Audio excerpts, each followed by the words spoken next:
Hey everyone, welcome to the investor.bet NRL Round 5 Try Scorer Trends Preview. In this video, I'm going to go through all the games coming up this weekend and highlight which players from each game are most likely to score a try and the reasons why they're most likely based on trends and data from what we've seen so far this season and also in the 2024 season. With try scorers, obviously you have large fluctuations of odds. Some players can be $1.50 to score a try, others can be $6, $7, $8. The best way of betting try scorers for long-term profitability is to stake each player to win a certain amount. So for example, off a 100-unit bankroll, I recommend either backing each player to win 1 unit or to win 1.5 units.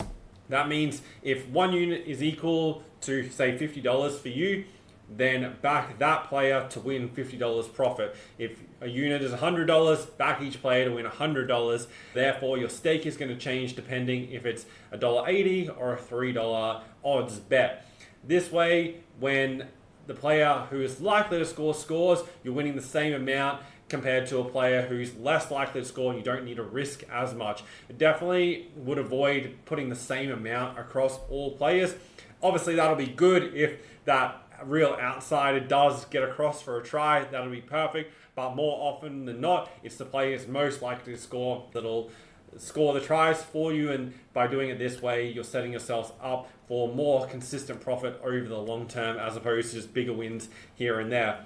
Getting into the games here, what we're looking at is a tool from the NRL bet finders, which I've built over the years, and this is where we can compare based on position the best positions for a team in attack and where their opponent is most weak defensively. Quick explanation of how you use this. Firstly, for the Raiders Sharks game, this is the Thursday night game this weekend. This section here that we're looking at is where the Raiders score their try based on these positions. And you've got fullback, right wing, right center, and the right edge combined, which is the combination of the right center and right winger. Then same for the left winger, left center. Wingers combined, centers combined, then halves, front row, second row, interchange. This column is their average tries they score per game. This is where that ranks overall in the league. If they're ranked number 1, like they are in the front row, this means they average the most tries to the front rowers in the competition. If they're ranked 15th, that means they score the third least number of tries through that position in the whole NRL. Then underneath the Raiders in this opponent tries against, this is where the Sharks, so their opponent, concede tries based on positions. If they're ranked number 1 in this column, you can see the Sharks haven't conceded any tries to opponent front rowers this year or to interchange players. However, to centers, they concede the most tries in the competition at 1.5 per game. Effectively, what we're looking for is green numbers or high rankings in tries for and low rankings or red numbers in tries against. That'll give us, when we can compare the two, like we have here at left center, Raiders ranked 2nd in the league, Sharks ranked 16th in the league defensively. That gives us a good matchup for that player. Then we can look at who's playing that position. Is it the normal player? Are they in good form coming into this game? Do they have a good record against that opponent? That's what we're going to cover in this video.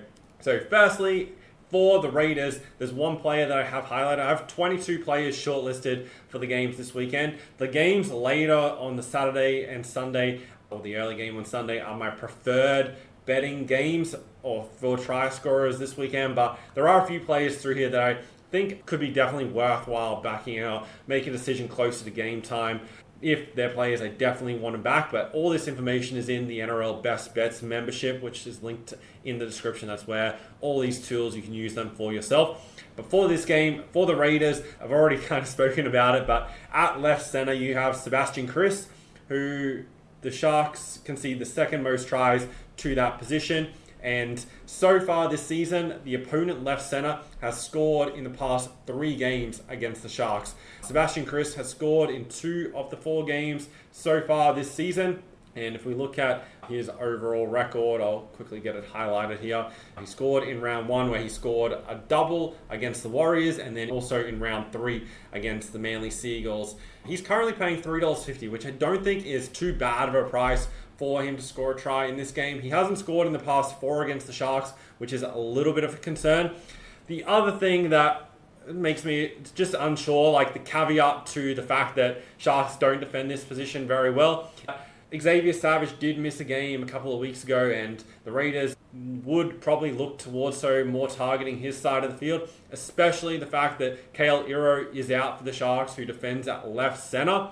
So that means that the Raiders' right center in Matthew Timoko, and then on the right wing, they should probably push more of their attack towards the right edge. Now, that doesn't mean that Chris won't score or can't score. It just means that he's less likely to get as many opportunities. So I think the $3.50 price is a touch of value, but it's also kind of justified. But probably the most likely try scorer at better odds for the Raiders. The obviously main try scorer is on the right wing in Xavier Savage. But against the Sharks, they defend this position second best in the league. So it's not really a good matchup for Savage in this game. But once again, doesn't mean he's not going to score a try. It just means he's less likely. At $1.80, it's probably not the best betting proposition. For the Sharks, their best situations here are in the either centers or wings. So firstly, for the Sharks, on the right wing, you have Sam Stonestreet. The opponent winger has scored in 2 of the past 3 games against the Raiders. Stonestreet hasn't had the best start of the year. He only scored the 2 tries, which both came in round number 2, which were against the North Queensland Cowboys. He hasn't scored in his past 2 and has had good matchups. So it's a touch concerning. He's only paying $1.85.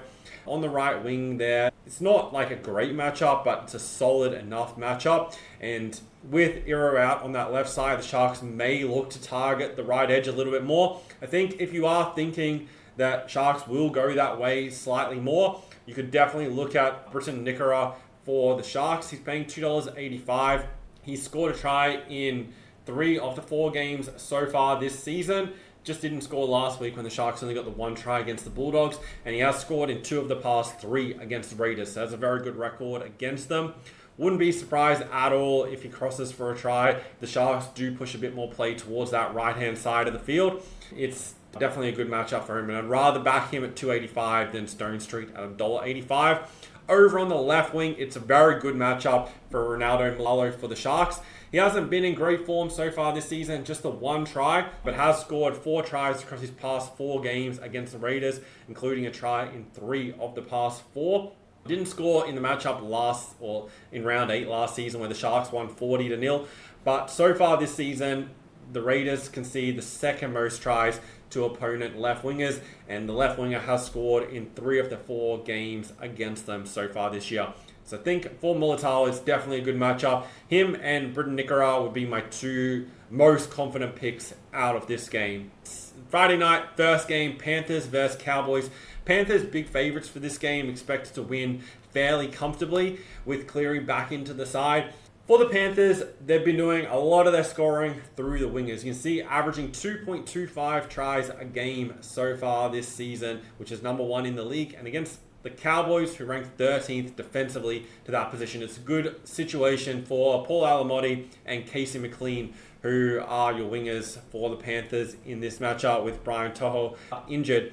For Alamotti, he's in very good form. So far this season, he has scored in 3 of his last 4 games, so a really good situation for him. It didn't score last time when the Cowboys beat the Panthers last season when the Panthers were undermanned, but did score in his previous game against them. I think out there on the right wing, he should get plenty of opportunities with Cleary back in the side. The right winger has scored in 3 of 4 games this season versus the Cowboys, and we can see here at the right wing, it's definitely a good situation for Alamotti. I think he's the most likely try scorer about at $1.56. Casey McLean over on the left wing, it's also a good situation for him.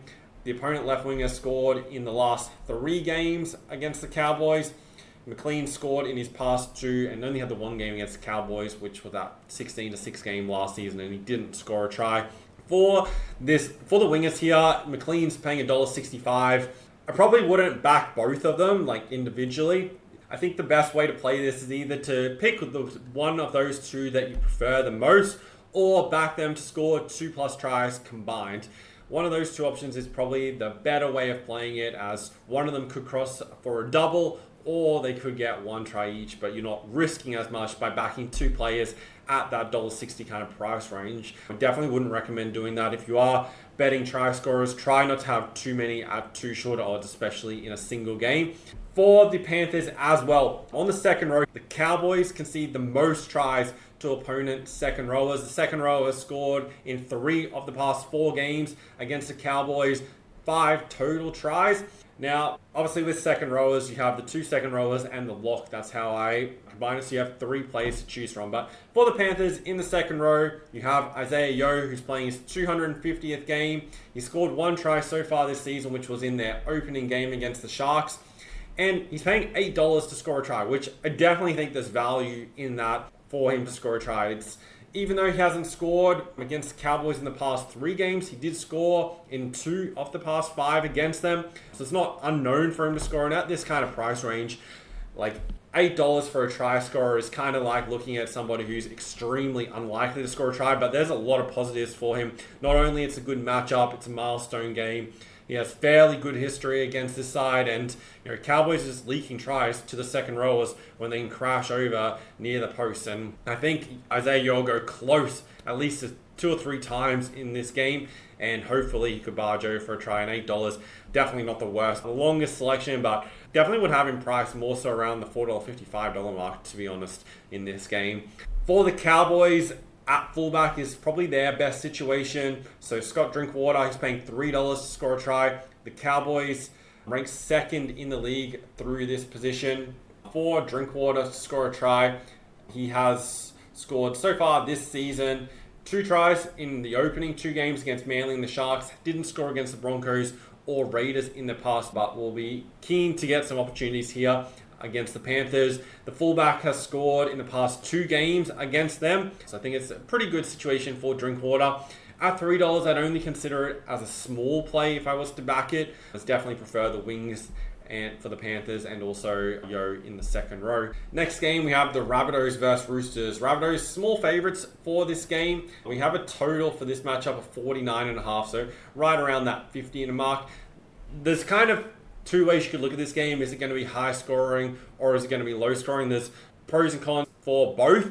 For this matchup, there are 4 players that I have highlighted as potential try scorers. Now, for the Rabbitohs, you can see straight away they do most of their attacking through the left edge. They're ranked 7th to the left edge, ranked 16th on their right edge, and averaging 4 times more tries on that left edge than they are on the right edge. So straight away, you want to be looking towards the Rabbitohs left center, left winger, which likely, based on the lineups and where Latrell Mitchell normally plays when he's in the centers, he'll be playing left center, which will move Jack Wyden across to the right center.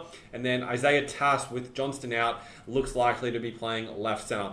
They're not 100%, but that's looking likely based on the lineups. Now, firstly, with Isaiah Tass on the left wing, the left winger has scored in 2 of 4 games this season against the Roosters. Tass has only scored the 1 try, and at $2.08 I think is a little bit short, but he could definitely cross for an easy try with Mitchell playing inside of him. If Dominic Young comes running in on that right wing to cover, it could leave Tass wide open and to run over into the corner. Wouldn't surprise at all. Then you also have Latrell Mitchell. He's paying $2.15. The left center has scored in 2 of 4 games this season versus the Roosters. Latrell Mitchell scored in his 3 last games last season. This is his first game of the year. Expect that he definitely gets opportunities and wouldn't surprise at all to cross. With those 2, you could also look at playing them like Latrell Mitchell and Isaiah Tass to combine for 2+ tries. Don't think that's a bad bet at all. Expect the Rabbitohs to push a lot of their attack that way. The concern, obviously, is that the Roosters' right edge defense is a lot worse than them defending the left edge.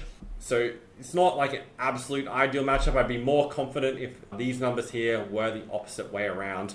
But obviously we can't get everything we want. For the Rabbitohs, I'd be targeting that left side for try scorers. Also, Rabbitohs at fullback, ranked 2nd in the league. Roosters ranked 14th defensively. The fullback has scored in 2 of the 4 games versus the Roosters so far this season. Gray scored last week against the Panthers and has scored in 2 of the 4 games this season. And in his only game against the Roosters, he scored 2 tries. So he has that bit of history against them. He's paying $2.55 right now to score a try. So also not a bad option. He'll also be blending in with that back line when the Rabbitohs go to the left edge. And so he could be one of the players who grabs a try in that situation. But I think that's how the Rabbitohs are going to play against the Roosters tomorrow night. For the Roosters, the only real good situation, as you can see, the Rabbitohs are pretty good defensively across the board. Second row, they struggle, but Roosters haven't scored any tries through their second row this season. In the halves, this is a kind of a situation, but halves are a little bit tricky to grab and are very inconsistent, so it's hard to take with confidence. But on the right wing, Dominic Young, the Roosters average a try a game to that position, which is second in the league. Young has scored 4 tries across his 4 games, scored in 3 of 4 this season, and also scored in 3 of his 4 games against the Rabbitohs in his career. Definitely a good situation for him. $1.72 was the best price I could see for him to score a try. I would be looking for a better price to be more confident in betting. I'd want around the $1.85, $1.90 mark to definitely see more value in it, but he is the most likely try scorer for the Roosters, so if you are looking for a player on their team, he's probably the best one to go with based off the matchups so far for where the Roosters are scoring and where the Rabbitohs are conceding tries. Then on Saturday, the Eels versus Dragons. This game could definitely be a shootout the way these sides play. Their last game when they played each other was a 44-40 scoreline. We have 49.5 point total for this game. Firstly, just quickly to touch on is probably the way a lot of people are looking at this game. You have Zach Lomax, who's now playing for the Eels, playing against his old side for the first time. And then you also have Clint Gutherson playing fullback for the Dragons, playing against his old side. Both those players will definitely be looking for tries, and I think they'll get opportunities. One of those two is one that I do have shortlisted, which we'll get to in a second. Firstly, for the Eels, at fullback, this is where the Dragons concede the most tries of any side so far this season. The opponent fullback has scored in all 3 games versus the Dragons, and also scored in 5 of the past 6 against them if you go back to last season. Last time these sides met, which was that 44-40 game, Clint Gutherson was playing fullback for the Eels and scored 2 tries against the Dragons. So for Isaiah Longy, he's paying $3.20 to score a try in this game, which I think is pretty good price. He's not like that consistent. Hasn't scored since round 1 this season, but wouldn't be surprised if he got across for a try. They're going to need something like that to find points here. The Dragons' edge defenses are really good, so it's going to come down to forward crashing over or Isaiah Longy getting involved and scoring for the Eels to have a chance in this game. They also really favour their left edge, so for the Eels, if you're looking for try scorers, they'd probably more so be looking that way. That definitely doesn't favour Zach Lomax in that situation, as he's playing on the right centre, so it's tricky to judge the Eels, especially a side that's struggling to score as it is. For the Dragons, have 3 players shortlisted. Firstly, on the right wing, which is this matchup here, the Eels concede the most tries in the league to opponent right wingers. And the opponent right winger has scored in the last 11 games for the Eels. On the right wing is Terrell Sloan for the Dragons. He's paying $1.75 to score a try in this matchup. Scored a double in his last game versus the Eels and has scored 2 tries across 2 games this season. Just scoring in round 2 where he got that double against the Rabbitohs. Didn't score against the Storm last week. Definitely wouldn't be surprised if he gets a try in this game, that's for sure. On the left wing, you have Christian Tuipulotu. And the reason why I'm targeting the wingers for the Dragons, they rank 3rd in wingers tries per game. And this is where the Eels concede by far the most tries to opposition at 2.5 per game. So that's why I want to target the wingers for the Dragons. The left winger has scored in 9 of the past 12 versus Parramatta, so it's definitely a good situation for him. He scored in 2 of the 3 games so far this season, 4 of his past 5, and also scored in 3 of the past 4 games where he's faced Parramatta. $1.62, I think he's a little bit short, but wouldn't be surprised if Sloan and Tuipulotu combine for 2+ on either wing in this matchup. Then for the Dragons, at fullback, you have Clint Gutherson. He's paying $2.70 to score a try in this game.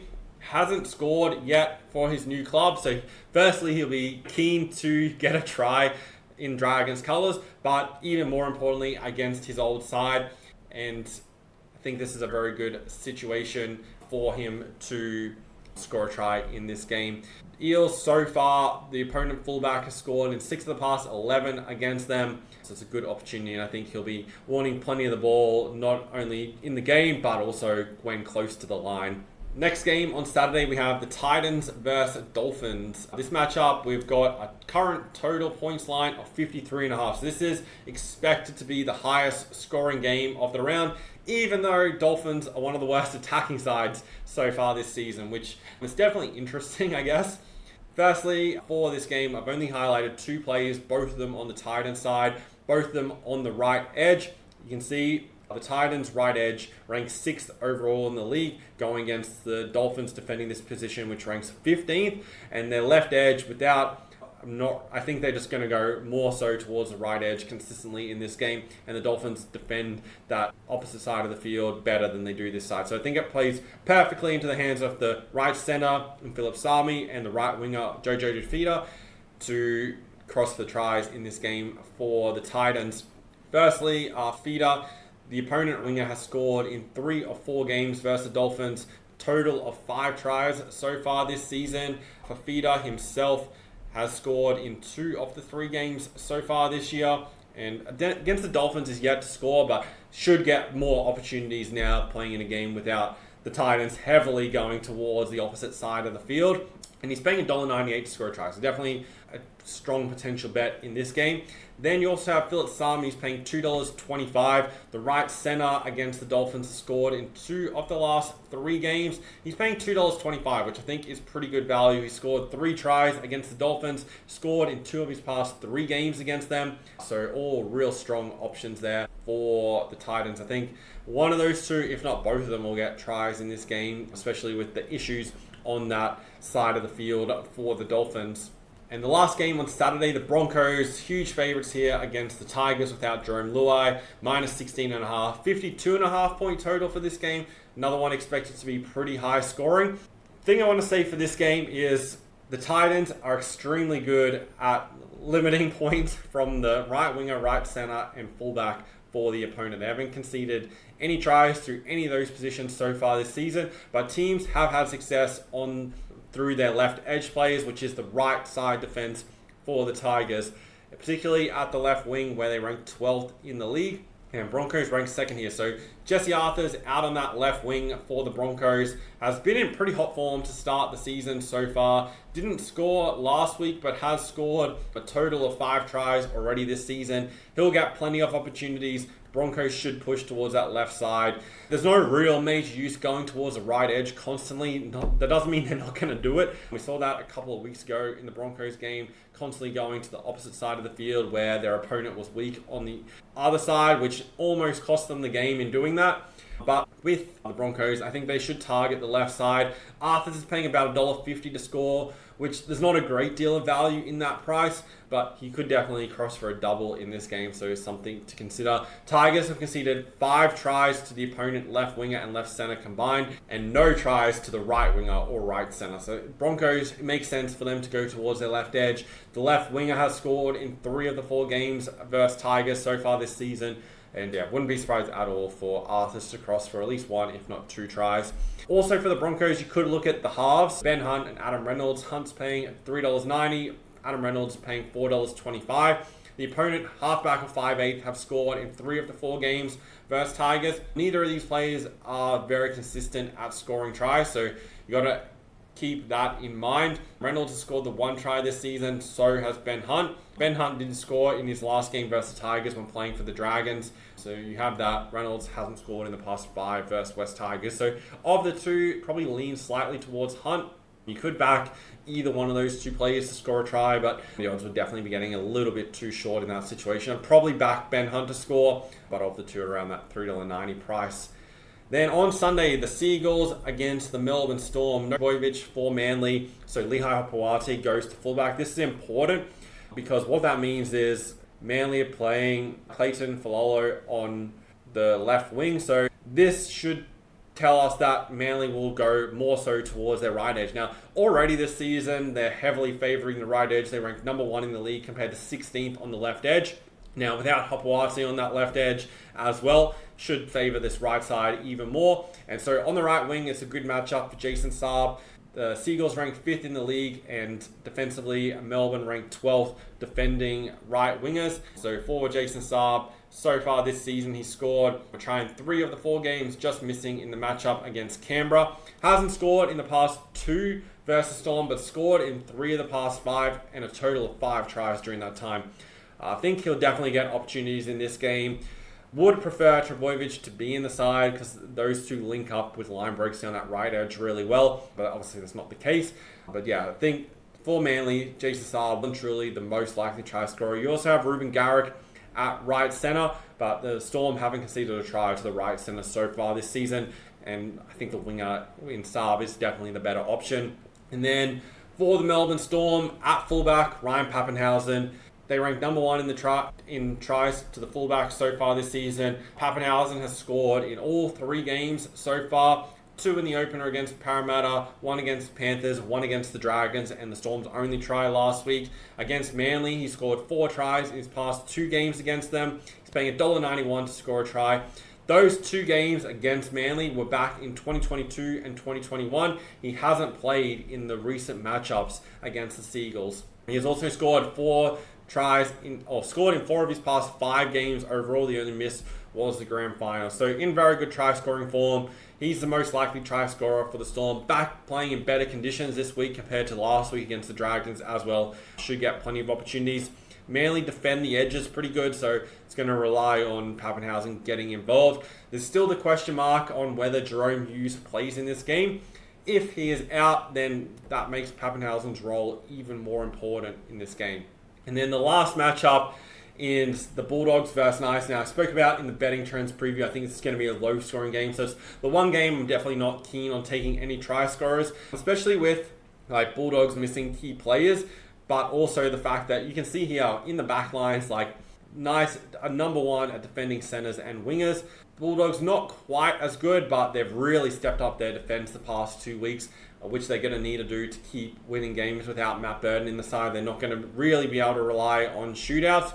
So I already think Knights are going to struggle to score, and then Knights' defense has been very, very good so far this season, with the only real slip-up against the Titans. For try scorers, though, for this game, kind of the areas to highlight for the Bulldogs is probably they're going to need tries from the second row or interchange, which for me personally, I rarely care to ever back them in that situation. Second rowers are okay, but Bulldogs' second rowers are very, very inconsistent. So it's not a great situation for them, and then I pretty much always avoid interchange players. You also Tupanua, who has been scoring tries off the bench for the Bulldogs, is suspended for this game. And then for the Knights, I think they'll more so look to target the left edge of the field. So for them, that brings into play your Greg Marju or Bradman Best, as this is where the Bulldogs are weaker, but it's tended not to be the way they've played. They've more so gone towards the right side. But potentially Marju does get a good matchup. Bulldogs concede majority of their tries through the left wing. Didn't concede one last week to the Sharks, but it has previously proven to be a good situation for them. The left centre in Iro was the try scorer last week against the Bulldogs. Knights would be well versed to push towards that left side. So that's how I'm looking at playing the try scorers this weekend. Hopefully this video gave you some insights into how you can use statistics to choose your try scorer bets.